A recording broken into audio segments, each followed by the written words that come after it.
नमस्कार साथियों, GS town के हमारे यूट्यूब चैनल पर आपका बहुत बहुत स्वागत है।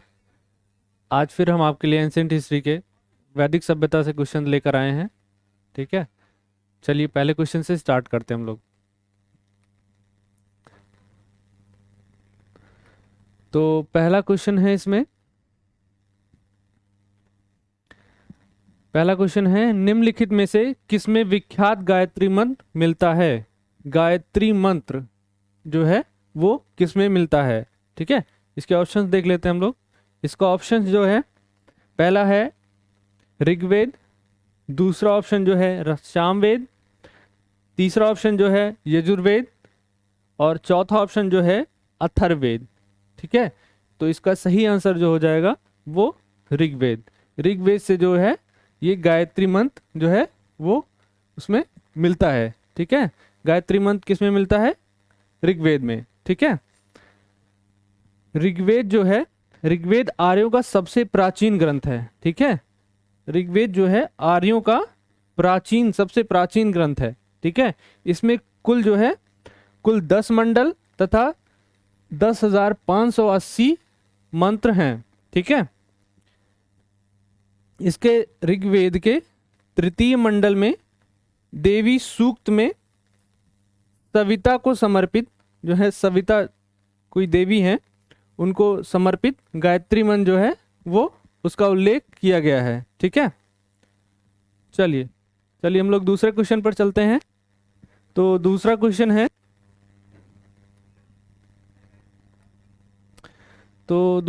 है, प्रसिद्ध सूक्त तत्त्वमसि निम्नलिखित में से एक उपनिषदों में मिलती है। ठीक है, किस उपनिषद में मिलती है देख लेते हैं हम लोग। तो इसका पहला ऑप्शन जो है छांदोग्य उपनिषद। ठीक है, दूसरा ऑप्शन जो है मुंडकोपनिषद, मुंडक इसमें लिखा है। ठीक है, और तीसरा ऑप्शन जो है मांडूक्य है। ठीक है, चौथा ऑप्शन जो है इसका ईशावास्य। ठीक है, इन सब में से ये तत्त्वमसि जो है, तत्त्वमसि सूक्त जो है वो किसमें मिलता है। ठीक है, तो इसका जो सही आंसर हो जाएगा वो छांदोग्य उपनिषद में। ठीक है, छांदोग्य उपनिषद में ये तत्त्वमसि सूक्त जो है वो मिलता है। ठीक है, तत्त्वमसि का जो अर्थ है वो है वह तू ही है, जो है ये इसका मतलब है। ठीक है, तत्त्वमसि का जो मतलब है, अर्थ है वह तू ही है। ठीक है,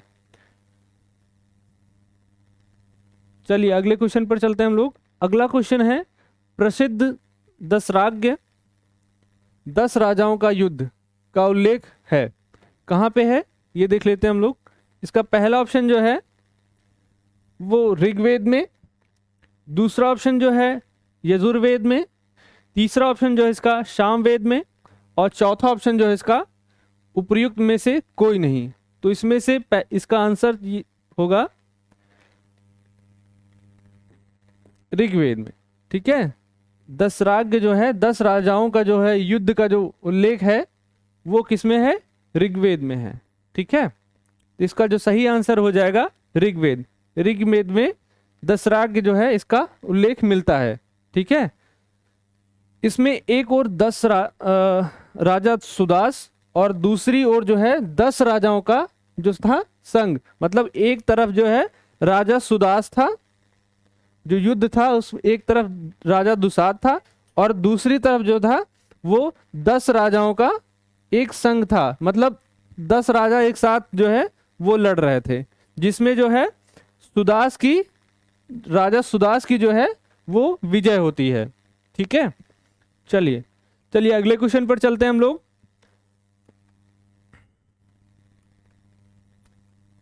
अगला क्वेश्चन है निम्न में से किस वैदिक सूक्त में 4 वर्णों का उद्गम संदर्भ मिलता है। ठीक है, किस वैदिक सूक्त में 4 वर्णों का जो है उल्लेख मिलता है या उद्गम मिलता है।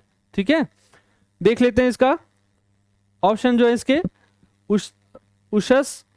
ठीक है, दूसरा ऑप्शन जो है पुरुष और तीसरा ऑप्शन जो है नासदी, तीसरा और चौथा ऑप्शन जो है अरण्यानी। ठीक है, तो इसका जो सही आंसर हो जाएगा वो कौन सा हो जाएगा?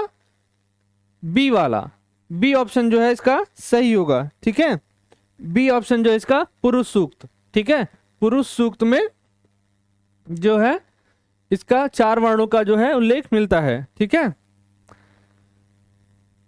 ऋग्वेद के 10वें मंडल में, ठीक है, 10वें मंडल के पुरुष सूक्त में सर्वप्रथम जो है 4 वर्णों का उल्लेख जो है वो मिलता है। ठीक है, कौन से मंडल में? ऋग्वेद के 10वें मंडल में। ठीक है, 10वें मंडल में 4 वर्णों का जो उल्लेख है वो मिलता है। ठीक है, आदि पुरुष के मुख से जो है ब्राह्मण, भुजाओं से क्षत्रिय और उर से वैश्य, ठीक है, एवं पैरों से जो है ये इसका पैरों से शूद्र की उत्पत्ति जो है वो मानी जाती है। ठीक है, ब्राह्मण जो है वो मुख से, ठीक है, ब्राह्मण जो भी बोल दे वो क्या नाम है, वो मतलब बहुत ज्यादा उसको सब लोग मानते थे। ठीक है, ब्राह्मण की बातें सब लोग उसकी आज्ञा का पालन करते थे। ठीक है, भुजाओं से क्षत्रिय, युद्ध में जो है क्षत्रिय लड़ने जाते थे। ठीक है, उरु से वैश्य, ठीक है, और पैरों से जो है शूद्र लोग जो थे वो क्या नाम है अपने अपर से, जैसे वैश्य की या क्षत्रिय या ब्राह्मणों की ये सेवा किया करते थे। ठीक है, चलिए अगले क्वेश्चन पर चलते हैं हम लोग। अगला क्वेश्चन है, उत्तर वैदिक काल में निम्नलिखित में से कौन सा अधिकारी करों का संग्राहक होता था? ठीक है, कौन सा अधिकारी जो है वो करों का संग्रहण करता था? ठीक है, इसका ऑप्शन देख लेते हैं हम लोग। इसका ऑप्शन जो है, पहला ऑप्शन जो है अछावाप, दूसरा ऑप्शन जो है भागदुध, ठीक है, तीसरा ऑप्शन जो है पालागल, ठीक है, चौथा ऑप्शन जो है संग्रहित्री।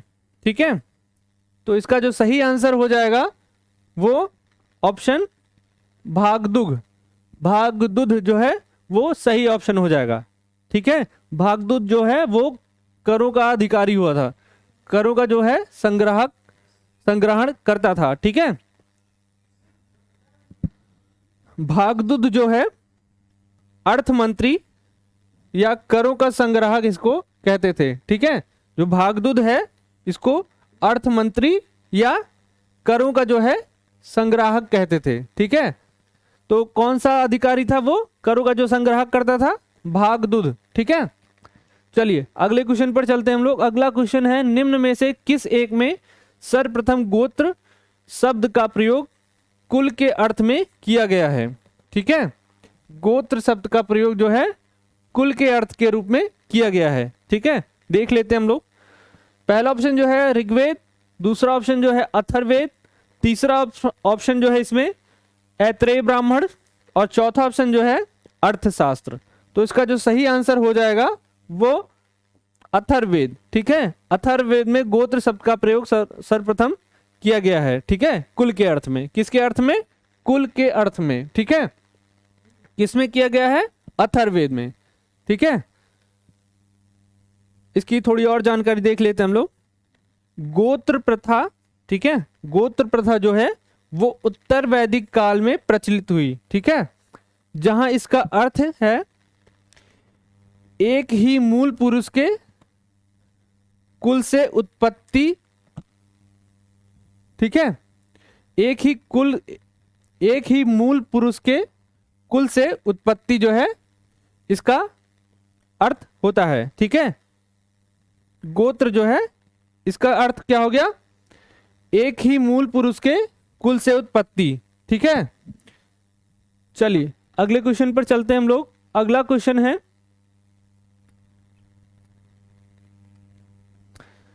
क्वेश्चन है, ऋग्वेद के किस सूक्त में भारतीय नाटक के आरंभिक सूत्र जो है पाए जाते हैं? ठीक है, तो इसका पहला ऑप्शन जो है विवाह सूक्त, दूसरा ऑप्शन जो है प्राची सूक्त, ठीक है, तीसरा ऑप्शन जो है संवाद सूक्त, चौथा ऑप्शन जो है इसका पुरुष सूक्त। ठीक है। तो इसका सही आंसर जो हो जाएगा वो संवाद सूक्त, ठीक है। संवाद सूक्त में ही जो है भारतीय नाटक के आरंभिक सूत्र जो है वो मिलते हैं या पाए जाते हैं, ठीक है। ऋग्वेद जो है विश्व का प्राचीनतम जो है धार्मिक ग्रंथ है, ठीक है। ऋग्वेद जो है वो सबसे प्राचीनतम धर्म ग्रंथ है, ठीक है। मानव जाति का जो है प्रथम विधान जो है सो इसको कहा जाता है, ठीक है। जो ऋग्वेद है मानव जाति का जो है ये प्रथम प्रधान कहा जाता है, ठीक है। या ये सबसे बड़ा प्राचीनतम ग्रंथ है, ठीक है, ये हिंदुओं का, ठीक है। चलिए अगले क्वेश्चन पर चलते हैं हम लोग। अगला क्वेश्चन है निम्न में से किस एक से पिट सूत्र संबंधित है। पिट सूत्र क्या है वो देख लेते हैं हम लोग, ठीक है। तो पहला ऑप्शन जो है इसका छंद, दूसरा ऑप्शन जो है आघात, तीसरा ऑप्शन जो है संज्ञाएं और चौथा ऑप्शन जो है इसकी रीति, ठीक है। तो इसका जो सही आंसर हो जाएगा वो छंद, छंद जो है इसका सही आंसर हो जाएगा, ठीक है। अगला क्वेश्चन है ऋग्वेद में कौन से वैदिक देवता स्तंभों वाले भवनों में निवास करते थे, ठीक है। वैदिक देवता स्तंभों वाले भवन में निवास करते थे, ठीक है। कौन से भवन में, ठीक है। तो देख लेते हैं। पहला ऑप्शन जो है इसका इंद्र व अग्नि, दूसरा ऑप्शन जो है इसका यम व यमी, तीसरा ऑप्शन जो है उषा व सूर्य, ठीक है। और चौथा ऑप्शन जो है मित्र व वरुण, ठीक है। तो इसका जो सही आंसर हो जाएगा वो मित्र व वरुण, ठीक है। मित्र व वरुण जो है इसका सही आंसर हो जाएगा, ठीक है। वरुण जो है जल एवं नैतिक देवता हैं, ठीक है। वरुण जो है वो नैतिक और जल के देवता हैं, ठीक है। जबकि उगते हुए सूर्य को मित्र कहा गया है, ठीक है। मित्र जो है इसमें इसको उगते हुए सूर्य को सूर्य कहा गया है, ठीक है। तो इसमें वरुण जो है जल के देवता हैं, ठीक है, और मित्र जो है उगते हुए सूर्य से संबंधित हैं ये, ठीक है। चलिए अगले क्वेश्चन पर चलते हैं हम लोग। अगला क्वेश्चन है निम्न में से कौन सा शब्द ऋग्वेद में युद्ध के लिए प्रयुक्त हुआ है, ठीक है। देख लेते हैं हम लोग। पहला ऑप्शन जो है इसमें गविष्टि, ठीक है। दूसरा ऑप्शन जो है संगड़ और तीसरा ऑप्शन जो है यव, चौथा ऑप्शन है इसका स्वसर, ठीक है। तो इसका जो सही आंसर होगा वो गविष्टि जो है युद्ध के लिए प्रयुक्त हुआ है, ठीक है। कहाँ पे? ऋग्वेद में। ऋग्वेद में जो है युद्ध के लिए कौन सा शब्द प्रयोग में लाया गया है? तो गविष्टि जो है युद्ध के लिए इसको ऋग्वेद में प्रयोग में लिया गया है, ठीक है। गविष्टि का जो अर्थ है वो गायों की खोज, ठीक है। ऋग्वेद उस समय की जो ये है वहां पे गायों की चोरी बहुत हुआ करती थी, क्योंकि गायों जो विनिमय का जो साधन था उस टाइम ऋग्वेद के समय में वो गायों से ही होता था, ठीक है। लेन देन या जो भी जैसे होता था विनिमय जो भी होता था वो गायों के द्वारा होता था, ठीक है। तो इसकी चोरी वो लोग करते थे, ठीक है। अधिकांश युद्ध इस काल में गायों के लिए ही होता था, ठीक है। तो गायों के लिए ये लोग चोरी कर लेते थे और इसी की वजह से यहाँ पे गायों के लिए युद्ध होता था, ठीक है। तो युद्ध के लिए कौन सा शब्द प्रयोग में लाया गया है? गविष्टि, ठीक है। चलिए अगले क्वेश्चन पर चलते हैं हम लोग। अगला क्वेश्चन है निम्नलिखित ब्राह्मण मूल ग्रंथों में से कौन सा एक ऋग्वेद से संबंधित है, ठीक है। तो देख लेते हैं ऑप्शन इसका पहला ऑप्शन जो है ऐत्रेय ब्राह्मण, दूसरा ऑप्शन जो है गोपद ब्राह्मण, तीसरा ऑप्शन जो है सतपथ ब्राह्मण, चौथा ऑप्शन जो है इसका तैत्रीय ब्राह्मण, ठीक है, तो इसका जो सही आंसर हो जाएगा वो ऐत्रेय, ऐत्रेय ब्राह्मण जो है इसका सही आंसर हो जाएगा। ठीक है, ब्राह्मण मूल ग्रंथों में से जो है ऋग्वेद से ये संबंधित है। ठीक है, ऐत्रेय ब्राह्मण। ठीक है, और देख लेते हैं और जानकारी इसके बारे में। ऋग्वेद के 2 ब्राह्मण ऐत्रेय और कौशितकी है। ठीक है, 2 ब्राह्मण कौन से हैं? ऐत्रेय और कौशितकी है। ठीक है, ऐत्रेय ब्राह्मण में की रचना जो है महीदास ने की है। ठीक है, महीदास ने ऐत्रेय ब्राह्मण की जो है रचना की है। ठीक है, ऐत्रेय ब्राह्मण की रचना किसने की है? महीदास ने। ठीक है, तो इसको ध्यान से देख लीजिए। ठीक है, आ सकता है किसी भी क्वेश्चन में, तो ये भी देख लिए। ऐत्रेय ब्राह्मण की रचना किसने की है? तो महीदास ने। ठीक है, विभिन्न यज्ञ विधि विधानों का वर्णन जो है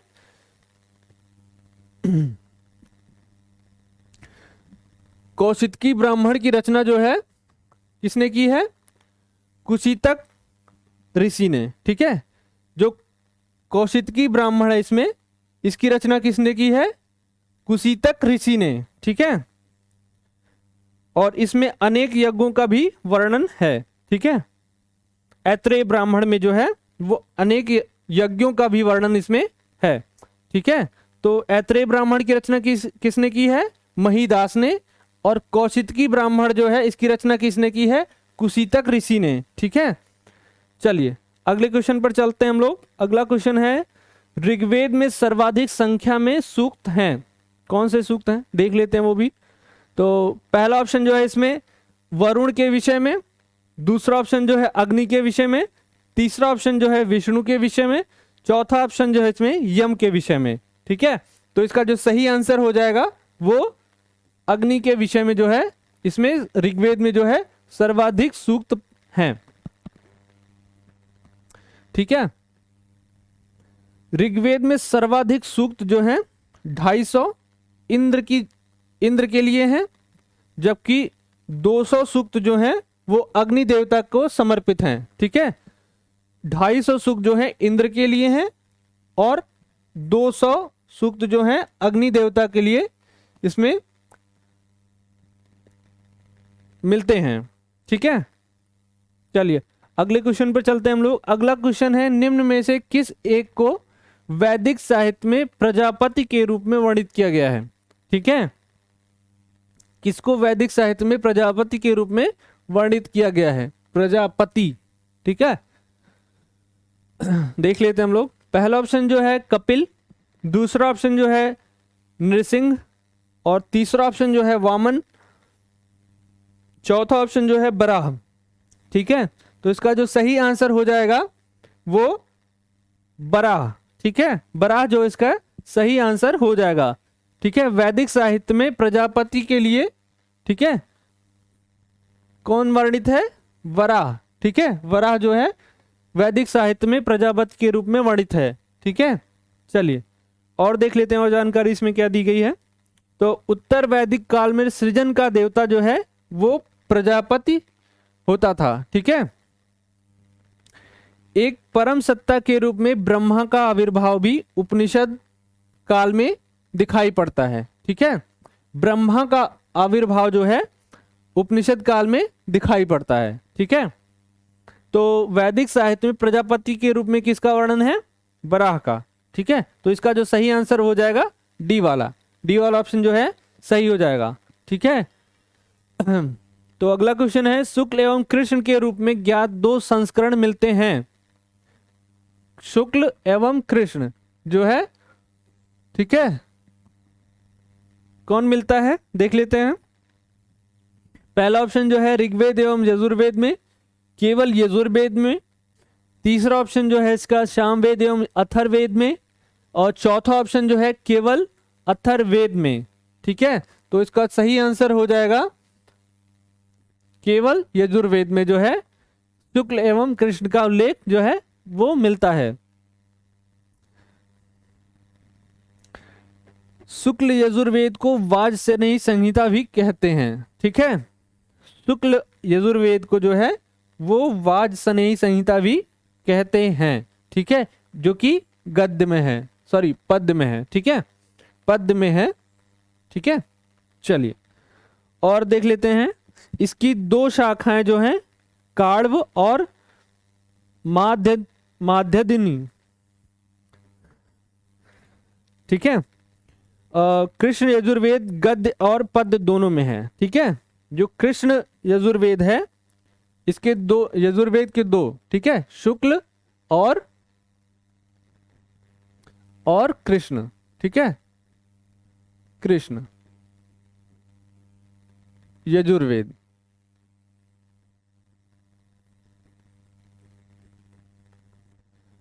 ठीक है। तो कृष्ण यजुर्वेद जो है वो गद्य और पद्य दोनों में है, ठीक है। चलिए अगले क्वेश्चन पे चलते हैं हम लोग। अगला क्वेश्चन है, वैदिक शब्द ऋत का आशय है। ऋत का आशय किससे है वो देख लेते हैं हम लोग, ठीक है।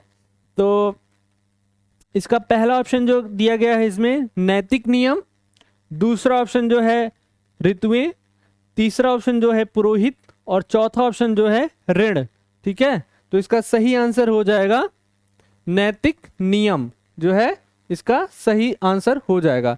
ऋत का आशय किससे है? नैतिक नियम से, ठीक है। ऋत का आशय जो है नैतिक नियम से है, ठीक है।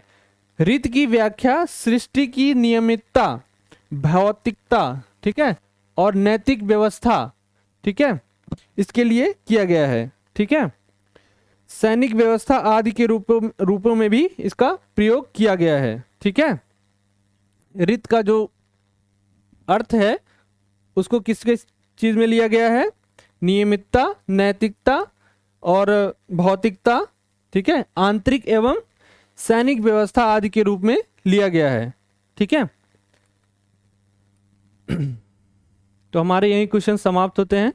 हम आपके लिए और क्वेश्चंस लाते रहेंगे। आप हमारे चैनल से जुड़े रहिए, हमारे चैनल को लाइक और सब्सक्राइब और शेयर करते रहिए अपने दोस्तों में, ठीक है। धन्यवाद।